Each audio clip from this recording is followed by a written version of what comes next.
Sir ఇక నిన్న అంబటి రాంబాబు గారు ఒక స్టేట్మెంట్ ఇవ్వడం జరిగింది. అంటే మామూలుగా మనం ఎలక్షన్స్ కంటే ముందర చూస్తాం.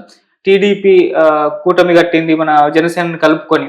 అయితే వీళ్ళ కలయిక అనేది వైసీపీని ఓడించిందని చెప్పేసి ఇప్పుడు కూడా మాట్లాడుకుంటాం సార్. మరి అలాంటివి నిన్న అంబటి రాంబాబు గారు ఇచ్చిన స్టేట్మెంట్ చూసుకుంటే టీడీపీ మన జనసేన రెండు కలుస్తుంటే మాకేం నష్టం లేదు, మాకేం లాభము అన్నట్టుగా ఆయన మాట్లాడడం జరిగింది. ఇది అందరినీ కూడా షాకి గురి చేసింది. ఇదేం లాజిక్?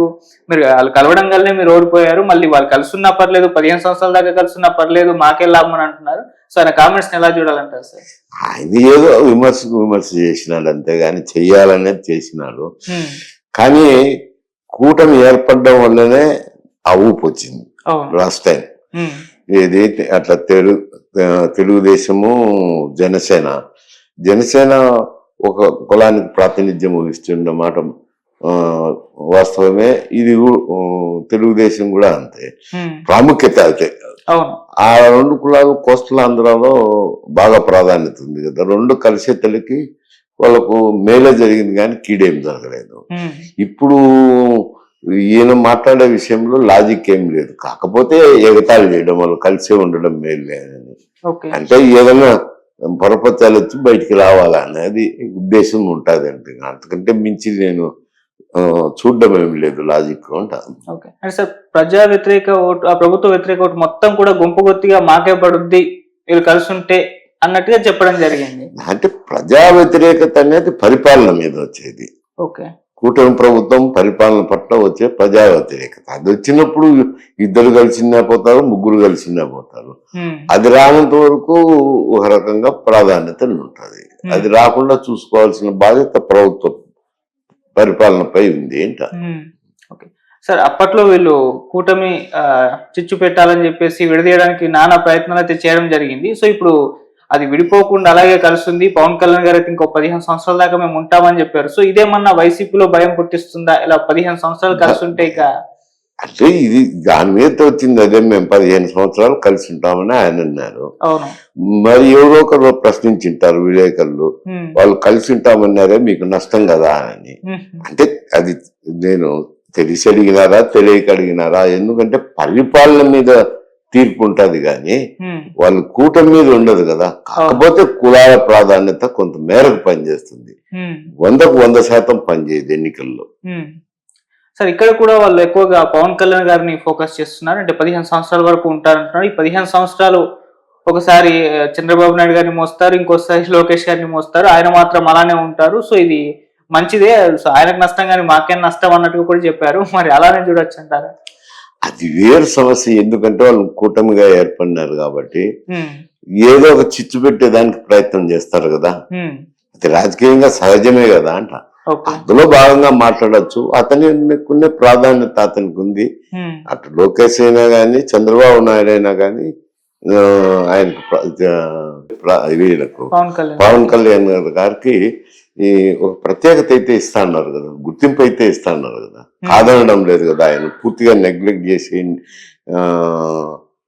అశ్రద్ధ చేస్తాను అనే దానికి అవకాశం ఎక్కడ కనపడడం లేదు అంట.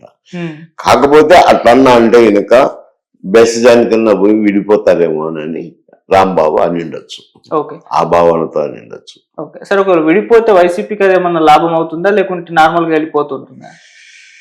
అంటే చెప్తుంది కదా, విడిపోతే కొద్ది నష్టం అయితే ఉంటది, కూటమికి నష్టం అయితే ఉంటది. దానివల్ల వైఎస్ఆర్సీపీ పరోక్షంగా లాభం వస్తుంది. కానీ అది కొంతమేరకే పనిచేస్తుంది కదా. ఇప్పుడు ప్రజలు అనేది అదొక్క విషయాన్ని పట్టుకొని చూడరు కదా.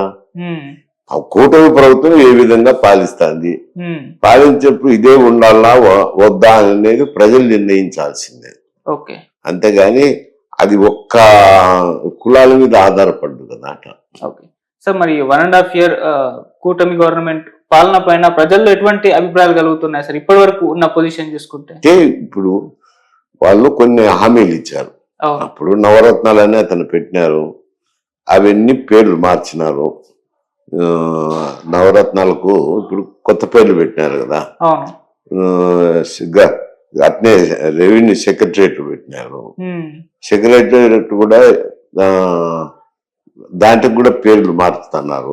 అవును. పేర్లు మార్పిడి చేసేది అనేది అది ప్రభుత్వం ఇష్టం అనుకోండి, కానీ పథకము రూపురేఖలు అయితేనే మూలాలు అయితేనేమో అట్లే ఉన్నాయి. ఓకే. ఇంకా కొన్ని హామీలు ఇచ్చిన్నారు, హామీలన్నీ నెరవేర్చి పాలన హామీలన్నీ నెరవేర్చకపోతే చెడ్డ పేరే వస్తుంది. చేస్తే ఎంత లాభం వస్తుంది అనేది వేరే సమస్య, చేయకపోతే మాత్రం నష్టం జరుగుతుంది. చేసి పరిపాలన మీద తీర్పిస్తారు కానీ ఒక్కదాని మీదనే ఇవ్వరు కదా. ఇప్పుడు హామీలు చెప్పినట్టు నెరవేర్చకపోతే మాత్రం చెడ్డ పేరే వస్తుంది. ఓకే. జగన్మోహన్ రెడ్డి గారు అయితే వరుసగా పర్యటనలు చేస్తూ ప్రభుత్వం పైన విమర్శలు చేయడం మనం చూస్తూ వస్తున్నాం. మరి అలా ప్రతిపక్ష నేత ఈ విధంగా విమర్శలు చేయడం అనేది ఎంతవరకు ఇంపాక్ట్ చూపిస్తుంది? మళ్ళీ ఆయన ఎలక్షన్స్ ముందర నేను పాదయాత్ర చేస్తానని కూడా అంటున్నారు. సో కంప్లీట్ గా ఆయనకి 2.1 అన్నారు కదా, జనంలోనే ఉండబోతున్నారు. అది ఎంతవరకు ఇప్పుడు ఆయన పాదయాత్ర చేసి కొత్తదనం ఏమి లేదు. మొట్టమొదటగా అప్పుడు పాదయాత్ర చేసినప్పుడు కొత్తగా రాజకీయాల్లోకి వచ్చినారు.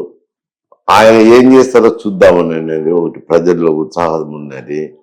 ఈ యువకుడుగా జనంలోకి పోయేసరికి అదొక ఉత్సాహాన్ని ఇచ్చింది. ఇప్పుడు అదే పాదయాత్ర మళ్ళా చేస్తే ఏం మళ్ళా చేసిందే కదా, ఈ దినం కొత్తదనం ఏముంది? ఆ దినం ప్రజల్లో ఉండి చేసిపోయా, మళ్ళా ప్రజలకు ఇంటర్వ్యూ కూడా ఇవ్వలేదు అనేది ఒక అపవాదం అయితే ఉన్నది. అట్లా మనిషి మీద కొత్తగా వచ్చినప్పుడు ఉండే దానికి మళ్ళా పాతదానికి పాదయాత్రలు అంటే రోజు అవే పాదయాత్రలే అధికారంలోకి తీసుకురావు కదా. ఓకే. సో ఇప్పటి వరకు అయితే మరి కూటమి గవర్నమెంట్ చూసుకుంటే ఈ సంవత్సరం పాలన సక్సెస్ సాధించడానికి వచ్చేసారు. ఇప్పటికైతే వాళ్ళు ఇచ్చిన హామీలు కొన్నే ఇచ్చారు, మిగతా ఇవ్వలేదు కదా. అమలు చేయకపోతే చెడ్డ పేరు అయితే వస్తుంది అంటున్నాను కదా. ఈ రెండోది పరిపాలన సంవత్సరంలో ఏడాది లేదుంటది. ప్రజల్లో నుంచి మార్పు రావాలన్నా, ప్రజలు ఏదైనా ఆలోచన చేయాలన్నా అది ఒక 2-3 సంవత్సరాల తర్వాత దాని మీద ఆలోచన చేస్తారు. ఇప్పుడే ఎందుకంటారు? Okay sir.